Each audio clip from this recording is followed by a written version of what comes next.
Обезьяны, которых выловили в дикой природе и привезли в зоопарк, четко осознают, что хозяин и сотрудники зоопарка – это враги, которые просто хотят их эксплуатировать в своих корыстных целях, а такие же обезьяны за забором в соседнем зоопарке – это сородичи, которые оказались точно в таких же обстоятельствах. Они свои, а все, кто работает в этом зоопарке, чужие.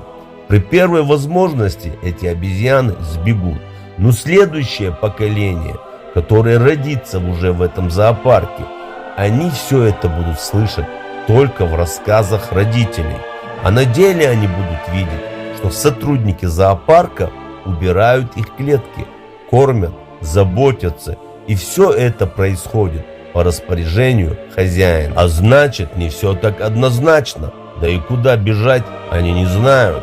Еще через поколение от ненависти к зоопарку ничего не останется. Теперь зоопарк – это их родной дом, а дикая природа – это иллюзия, пустая болтовня. Хозяин теперь не эксплуататор, он лидер, вожак. Без него им просто не выжить. Его личность культивируется, а остальные сотрудники зоопарка пользуются уважением, потому что делают все ради блага и безопасности обезьян.